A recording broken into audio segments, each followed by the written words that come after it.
12 tips for getting high kill arena games. Let's get straight into the video. A quick bonus tip before the video starts: if you use code Aubrisk, you get 80% off your first month with Novos GG. That's less than $2. Novos is a training platform that creates weekly training routines based on improving your weaknesses and reaching your goals. And they've just created a new course called the Late Game Mastery Series. There are a whole bunch of new videos created by professional coaches like Coach Brew that teaches you everything you need to know about endgame and sets you towards your path to mastery. There are a whole bunch of new exclusive workshop videos such as IGL and tarping with SETI, and these workshop mode videos aren't just videos, they ask you questions in between them. Make sure that you're constantly engaged and learning throughout it. So don't forget to use code Aubrisk for 80% off your first month with Novos GG.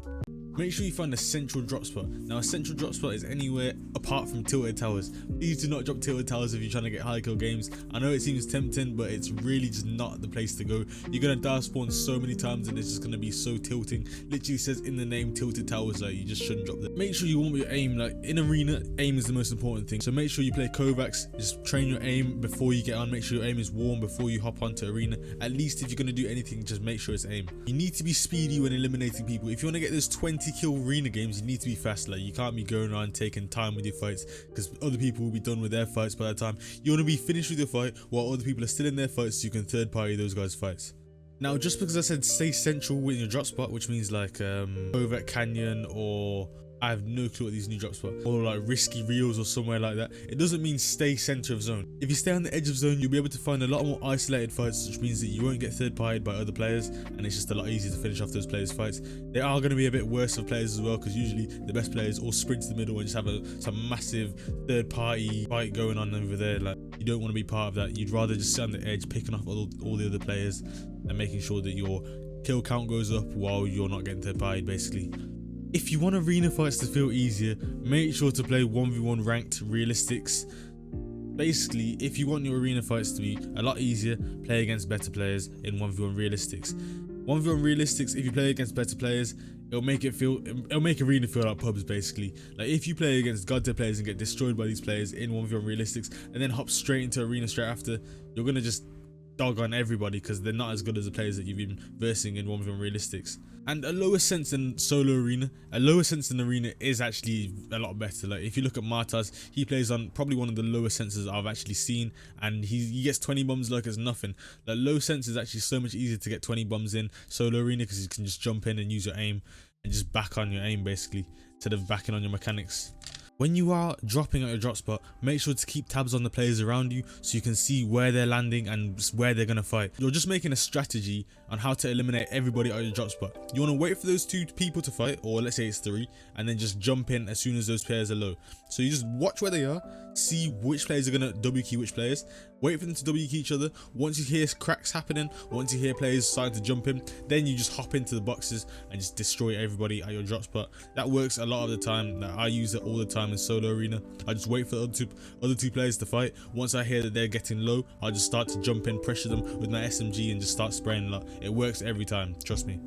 And before you even hop on the game, watching pros 1v1 helps you so much in game. You can start to almost replicate the player that you're watching. I think it's like a mindset thing, maybe it's like a confidence thing, I don't know, but usually for me, once I watch like, if I watch like No Riley before I watch him, before I play solo arena and then hop into solo arena, I usually play it way better than if I wasn't going to watch No Riley. But who knows, you know, maybe I was just playing good that day, or those other days I was doing it. But I've done it quite a few times. I've watched No Riley before I hopped into solo arena, started playing solo arena, and I've actually started to look like No Riley while playing. Like obviously not like No Riley, but I've been my gameplay improved because of it.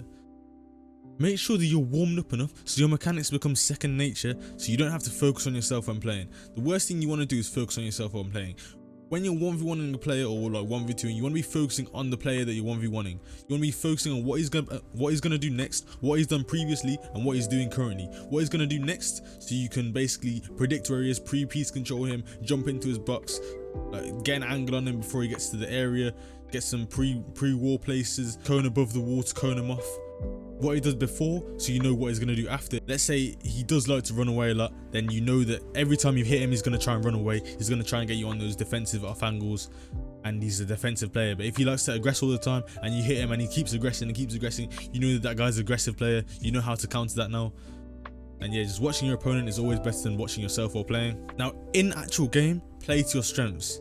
Not when you're 1v1ing, not when you're trying to get better, but in actual game. If you're not trying to play arena to improve and you're trying to play arena to get high kill games, play to your strengths. If your aim is really good and you want to jump in boxes, jump in as many boxes as you can when the time is right. If your angles are really good, finding angles, just make sure that you're hard trying to find angles. If your tracking game is really good, make sure to try and beam your opponent before you start the fight. Things like that. Just play to your strengths. Make sure that your strengths are carrying you in game and give you the advantage every single time. Because in-game fights are all about advantages. Ask Miro, ask any pro, like in-game fights are about advantages. Everybody knows that. But yeah, if you're good at box fighting, if you're good at defensive box fighting, make sure to just play defensive all the time. Play defensive box fight angles. If you're good at getting high ground, make sure to try build fighting all the time. Just play to your advantages basically. Just make sure you have the highest chance of winning. Make sure that your opponent is playing into your strengths and to your skill set. Always be the third party even when you're the one being third partied. This means that if you're getting third partied, just box up and wait for that player to then push the player that you were pushing previously.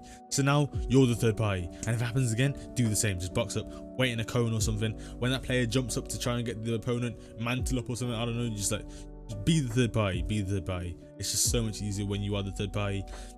Basically, if you are getting third partied and someone else jumps in, just wait for them to maybe crack the opponent or get cracked themselves, and then you start to jump in again. Don't be afraid to be a bit patient just to get those 2 extra kills instead of just being the one getting killed. Now this is the last tip, and it's actually just becoming a good player, so you don't have to worry about all the other tips I've just spoken about. Becoming a good player. Simple as that. Like, I don't know, like, just get good at the game so you can just get high kill games so easy. Like, this means playing Kovacs, playing 1v1s, playing scrims, playing arena, playing everything, making sure that you'll be the best player you can possibly be, so it's just easy for you to get high kill games. So it's not something you're actually looking to do, or how do I do this? It just comes natural to you because you've grinded so hard to become that good at the game. Now, people that get high kill games every single time, they don't worry about rotating edge of zone to get kills on the dead side, or looking where the opponents are. It's all second nature to them. They know how to do what they need to do when they need to do it. So like, they don't have to watch this video. They can get high kill games anyway. That's what you need to do now. Make everything that I've said in this video second nature to you, so you don't have to worry about it. You don't have to think about it. You just do it. You become a good player. That means setting a routine for yourself, by the way. Like, routines are so important. People might say that the routines are not important because pros just hop on the game and play zone wars all day. But if you want to succeed in this game, if you want to surpass those pros that just hop in the game and play zone wars all day, make a routine, bro. Make a routine, stick to it every single day, and watch yourself become better than that pro that sits in zone wars all day long.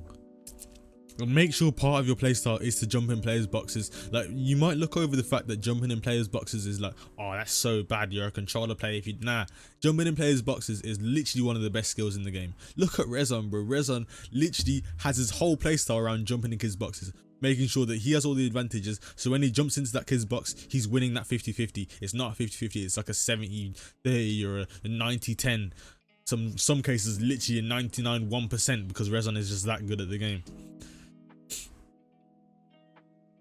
So yeah, just jump in everybody's box until you just get as good as Rezon and jumping in people's boxes. In 1v1 realistics, make sure to find all the angles, make sure to look at every single angle and study every single angle, so you just become as good as Vidil at looking for angles and finding angles. And just grind piece control maps, grind Kovacs, grind mechanics stuff, so you become as good as No Riley mechanics wise. And there you are, you've just become Rezon, Vidil and No Riley at the same time. Like, you're just a god. Like, just won FNCS, you've won cash cups.